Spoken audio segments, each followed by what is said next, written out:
बांकीपुर उपचुनाव का मतगणना आज हो रहा है, जिसमें 9वें राउंड में प्रशांत किशोर 5400 वोटों से आगे चल रहे हैं। यानी प्रशांत किशोर अब बीजेपी का सुपड़ा साफ कर दिए हैं। और यानी हम कह सकते हैं कि बीजेपी के जो राष्ट्रीय अध्यक्ष हैं नितिन नवीन, वो 35 सालों से यहाँ पर चुनाव जीतते थे, लेकिन इस बार वो राष्ट्रीय अध्यक्ष बने, राज्यसभा सदस्य बने।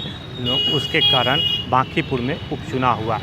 एक तरफ बीजेपी की तरफ से पहले अभिषेक कुमार बंटी को टिकट दिया गया, लेकिन जब नॉमिनेशन करने के एक दिन बाद उनसे टिकट वापस लेके नीरज कुमार सिन्हा को दूसरा उम्मीदवार बनाया गया। यानी हम कह सकते हैं कि नीरज कुमार सिन्हा बीजेपी के कैंडिडेट हैं, अभी भी फील्ड में हैं। और वो प्रशांत किशोर जनसुराज के जो संस्थापक हैं और आरजेडी से रेखा कुमारी गुप्ता, वो अब मतलब में काउंटिंग से बाहर हो चुके हैं। यानी आरजेडी इस उपचुनाव में अब तीसरे स्थान पे है। तो ये हम यानी कह सकते हैं कि प्रशांत किशोर और नीरज सिन्हा में फाइट चल रहा था, लेकिन 9वें राउंड के बाद फाइट अब साफ तौर पे दिख रहा है कि प्रशांत किशोर 5400 वोटों से आगे चल रहे हैं। तो अभी हम मौजूद हूँ बीजेपी कार्यालय के सामने।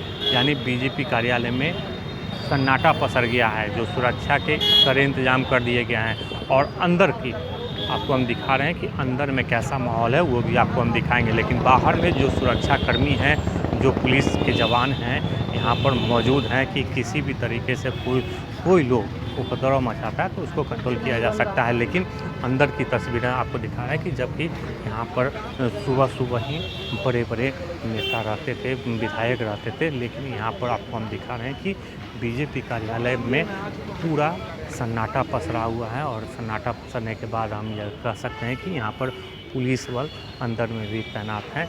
यानी अब ये सब हार मान चुके हैं, क्योंकि नीरज सिन्हा जो अपना किस्मत आजमाइश कर रहे हैं नितिन नवीन के जगह पे। यानी आपको हम दिखा रहे हैं कि और अंदर की तस्वीर हम दिखा रहे हैं कि यहाँ पर एलसीडी लगा हुआ है और एलसीडी के ठीक सामने लगभग कुर्सी भी कई लोग लगाए हुए हैं। और यहाँ पर 10 से 15 लोग सिर्फ कुर्सी पे बने हुए हैं और ये मतगणना जो हो रहा है उसका लाइव काउंटिंग देख रहे हैं। तो फिलहाल जिस तरीके से जो बीजेपी कार्यालय में सन्नाटा पसरा है वो को हम दिखाए हैं, लेकिन यहाँ पर जो छोटे छोटे जो कार्यकर्ता हैं वही मौजूद हैं, वो भी काफ़ी उदास दिख रहे हैं। लेकिन यहाँ पर कोई भी बड़ा नेता या मंत्री अभी तक नहीं पहुँचे हैं।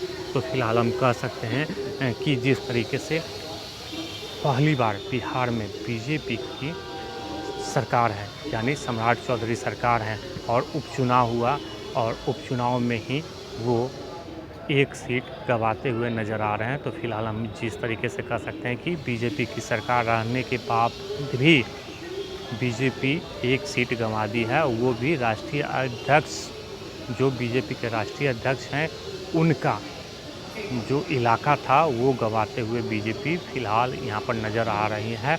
और प्रशांत किशोर जो जनसुराज के जो समर्थक हैं वो अभी 5400 वोटों से 9वें राउंड में अभी बढ़त बनाए हुए हैं। तो फिलहाल आपको हमने दिखाया कि बीजेपी कार्यालय में जिस तरीके से सन्नाटा पसरा हुआ, कहीं ना कहीं अब बीजेपी को समीक्षा करना होगा कि कैसे चुनाव हार रहे हैं। तो अब देखिए कि 31वें राउंड में जैसे ही जो कैंडिडेट जीत हासिल करते हैं तो उसके बाद वो जश्न भी दिखाएंगे। लेकिन फ़िलहाल 9वें राउंड में प्रशांत किशोर आगे हैं और बीजेपी कार्यालय में सन्नाटा पसरा हुआ है। राष्ट्रीय अध्यक्ष की जो सीट है वो कहीं ना कहीं बीजेपी खोते नज़र आ रही है। आलोक कुमार, हेडलाइन मेरा, पटना।